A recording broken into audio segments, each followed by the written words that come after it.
于正制作的剧向来不缺收视率，周也和王星越主演的《未有暗香来》自开播以来一路收视飘红，讨论度也相当之高。剧情播出过半的时候，豆瓣开分 7.1 分，这在同类型剧里算是比较拔尖的了。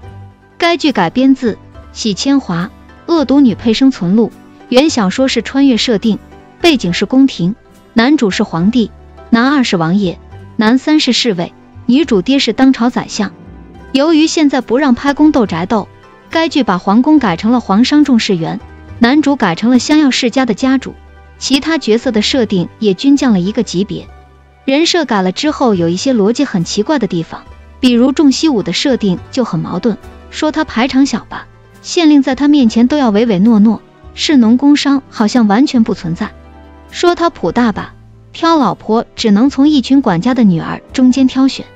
比如女主和一个街边捡回来的小乞丐，后来当了他舔狗的侍卫有感情线，这在当时那个背景下也显得有些荒谬。男女关系如若真那么随便，华浅和离后进重士园也不会有那么大的阻碍，但无所谓，说白了大家也只是把该剧当作下饭的古偶来看，可以不深扒这些细节，毕竟一个女人和3个男人的故事在老套也还是有点子好磕。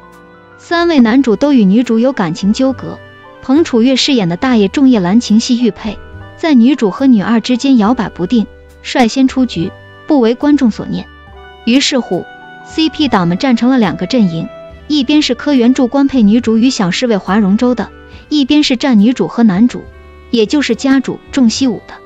但是大结局一出，于正立马被吐槽上了热搜，相关词条是于正暗香来欠一个满意的结局。不少网友调侃于正的嘴骗人的鬼，再也不相信他了。为什么这么说呢？大家都知道于正向来擅长营销，他旗下的艺人但凡有点什么风吹草动，他绝对会借机宣传一波，屡试不爽。而在剧播出时期，他也一直关注着网友们常聊的话题，并给予相关的回应来给剧增加热度。早前有人猜出了大结局可能就是女主的一场梦，但他信誓旦旦地回复说仅仅如此多无趣。对于网友们根据合理猜测剪辑出来的结局，他甚至放了一个烟雾弹，他说露出了一些片段，就有人断章取义，胡乱解读。他故意卖了关子，一边说自己不能剧透，一边对大家猜不中结局痛心疾首。那么事实到底是怎么样的？其实与网友们猜测的完全吻合，大结局就是女主华浅2年前被流放时气血攻心倒地，赶过去的家主把她抱回灵表，用假银梦归丹给她续命26个月。所以女主重生后一切的一切不过是好梦一场。站在华浅的立场来看，她就像个笑话一般，努力逆天改命，改了29集，终于过上了那个人文环境下她能过上的最好最平静的生活，扭转了身边亲人朋友爱人的命运。到头来编剧笔锋一转，原来只是黄粱一梦，多么歹毒的结局。对于女主这个结局，很多观众都接受不了，而对于女主的归宿问题，同样让很多观众感觉追了一个多月剧追了个瞎。首先，书里华浅的官配是华容周，而大部分观众更倾向于华浅选择默默付出的家主，于是出现了一个女主跟谁在一起都会有遗憾的死循环。早早就有人去问过于正会不会搞开放式的结局，表示如果开放即烂尾。于正说他讨厌开放式结局，喜欢1v1，他甚至还说他能让2男变成皆大欢喜。好家伙，29集给了华容周一个美好的结局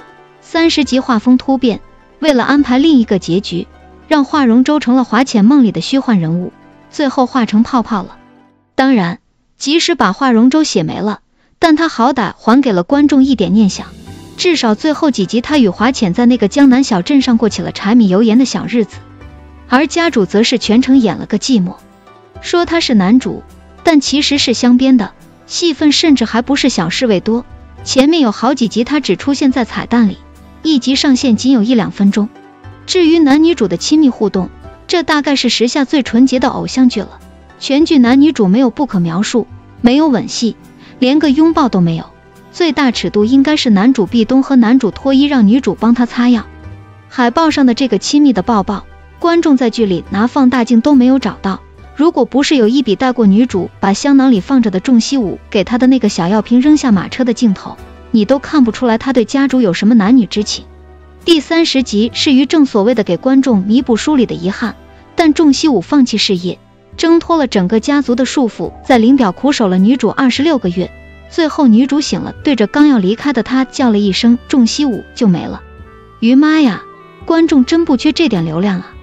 在他初次唤醒华浅之后，华浅因为留恋梦境，不愿意面对现实，又晕了过去。梦里有爹有娘有千纸有小侍卫，深情如仲西武，努力苦守并再次唤醒华浅，反倒有一种逼着心爱的女人回来过痛苦人生的意思了。不过抛开磕 CP 和看大爽剧的心情，已成熟人来看这个结局其实也是合理的。人生没有重来一次的机会，每一个人都必须勇敢地面对自己犯下的错误，并为自己的错误付出相应的代价。他选择美梦中挣扎着醒过来，不再逃避现实，是对过去的一种释怀，是对因果循环的尊重。在这一刻，他的人格升华了，整部剧的格调也拔高了。